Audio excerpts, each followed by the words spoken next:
Coming up on 3News, Wairoa will get $3 million more for the flood clean-up for a total of $3.6 million, but locals say it isn't enough. After a landslide win for Labour, Keir Starmer promises to push the reset button and provide a government of service for the UK. And one Black Power leader has already put away his gang patch and reveals it's not a new idea. All that and much more at 6. R18. Bet responsibly.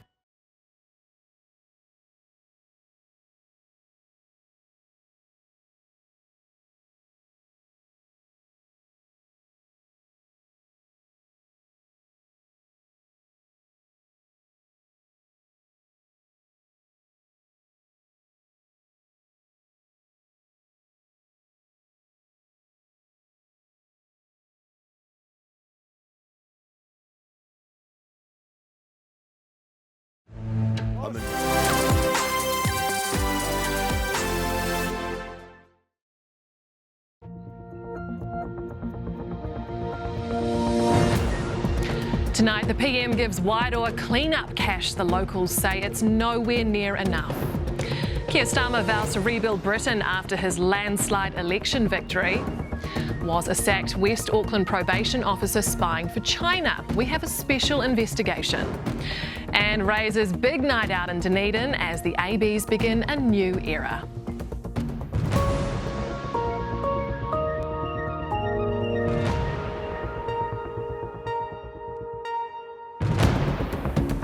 Tēnā tātou katoa, maloilele. Good evening and welcome to 3News. The government has pledged a further $3 million towards the clean-up of flood-ravaged Wairoa in Hawke's Bay. It brings the government's total contribution to $3.6 million. But as Zane Small reports, there's $40 million of damage. Up bright and early, the Prime Minister getting strapped in for a chopper ride to view the flooding in Wairoa. Prioritise Wairoa when distributing it. The Regional Council is also the subject of an urgent government review after it failed to dig a channel in the River Bar ahead of last week's storm. I think it was highly preventable. These people know the bar well, that the bar probably wasn't managed as good as it could have been, and this could have been avoided. And now a population of nearly 9,000 is left with damage in the tens of millions. OK, Zane, what more can you tell us about the review? Well, we found out today that the government review will be led by former Police Commissioner Mike Bush. Now, Mike Bush also led the review into the civil defence response to Cyclone Gabrielle, and the findings of that review were quite damning. It found that a state of emergency wasn't declared fast enough and that the National Emergency Management System was not fit for purpose. Now, Christopher Luxon said today that the latest review will be short and sharp, and we can expect the findings of that review as soon as next month. Zane Small, thanks for the update. Britain's new Prime Minister Keir Starmer has promised to reset the country after a landslide victory for Labour. The history-making vote broke 14 years of Conservative Party rule. Here's Grace Thomas on what it may mean for Kiwis. Out with the old. I will shortly be seeing his... So, good luck, London. New Zealand's well used to negotiating pressure from major international players. We can reveal tonight that a probation officer sacked for snooping through the files of dozens of Chinese offenders worked closely with former National MP and alleged spy Yang Jian for a decade. Security analysts say the former MP's links with sacked probation officer Zhu Shan raises serious questions for intelligence agencies and the government. Investigative journalist Paula Penfold has this exclusive report. Probation officer Zhu Shan keeps a low profile. There are hardly any pictures, but he does answer his phone. Hello. Hello, Dr. Zhu. That's what he did. He's now working as a freelance writer.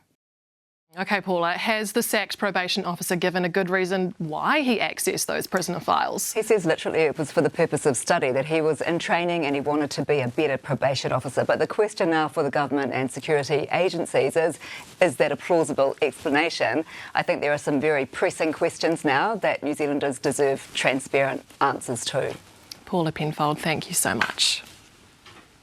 Ahead on 3News, why Joe Biden is still refusing independent medical evaluation as he appears in a high-stakes TV interview. We have a special story about a Black Power leader's moves to make patches a thing of the past. And it's Razor and Scott Barrett's first big test, and we'll be live in Dunedin. Welcome back. Another day, another assurance from Joe Biden that he's not withdrawing from the US presidential race. In a high-stakes TV interview today, the president repeatedly rejected the idea of independent medical evaluation. Look, I have a cognitive test every single day. Every day I have that test. Everything I do. You know, not only am I campaigning, but I'm running the world. Biden described his stumbling debate performance as a bad episode, but said there was no one more qualified to be the Democratic nominee. As the government moves to bring in laws banning gang patches in public, one Black Power chapter has revealed plans to stop wearing them have been discussed for decades. Genesis Te Kuru White, a leader of Black Power movement Whakatane, invited Samantha Hayes to talk about his surprising journey to make the patch a thing of the past. As the light fades, and the example he's setting for the generation that will come next. Still to come, we're live to Dunedin ahead of the All Blacks match. Plus, we catch up with the man vowing to make the famed All Black number 7 jersey his own. And Lulu Sun ends a Kiwi drought of over 6 decades to reach the Wimbledon round of 16.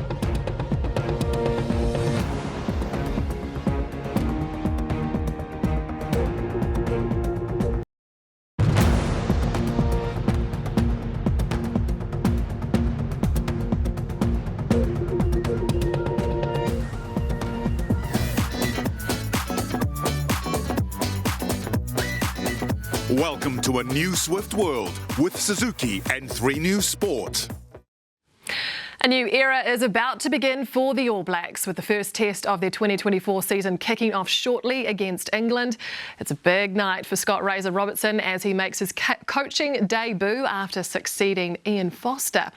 Gordon Finlayter's in Dunedin. Gordon, so much anticipation around how the new coach and captain will go.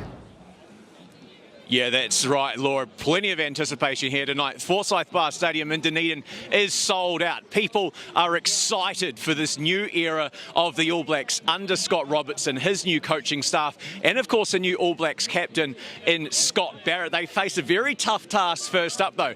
A very strong England. Our top stories tonight. The government has pledged a further $3 million towards the clean-up of flood-ravaged Wairoa in Hawke's Bay. It brings the government's total contribution to $3.6 million. And ThreeNews has revealed a probation officer sacked for snooping through the files of Chinese offenders worked closely with former National MP and alleged spy Yang Jian for a decade. Time now for a look at the weather. The last remaining frontal features clear up top and the bottom of the country overnight and into tomorrow, leaving fine skies for the start of next week. Until then, more showers and strong sou'westers for the lower south there. And only isolated showers sprinkled around the North Island for you. Right, starting up top, another frosty morning for Waikato and parts of the Coromandel, all with west to sou'west winds. Also cold here, most of the region waking up to frost. Tokoroa, you'll have showers from late morning with a sou'westerly. Not surprising, also a frosty start out east with cloud developing later in the day for Masterton and Dannevirke. Frost for all the usual spots here, with partly cloudy skies across the day. Taumarunui, you'll likely have a shower from the afternoon. For the south, a little more cloud for the northwest. Showers likely too for Westport, Reefton and Greymouth, but winds will be light. Another classic winter's morning out east, starting frosty with only blue skies. Just watch out for that sunstrike. And further down, showers expected for all south of Oamaru, with the wind being the issue of the day. Gales sou'westers for Dunedin. Over to Aussie, Melbourne's also starting the day cold with a low of 2 degrees and showers and thunderstorms for Apia in the Pacific. Looking ahead to the first week of the school holidays, can you believe it? For the North Island, mainly fine with isolated showers in northern areas, but on the whole it's looking great. Similar for the South Island, with showers in the south easing late and isolated showers for Fiordland. We should note, though, there is a strong wind watch in place for coastal Clutha and Dunedin. That's from 2 a.m. tomorrow.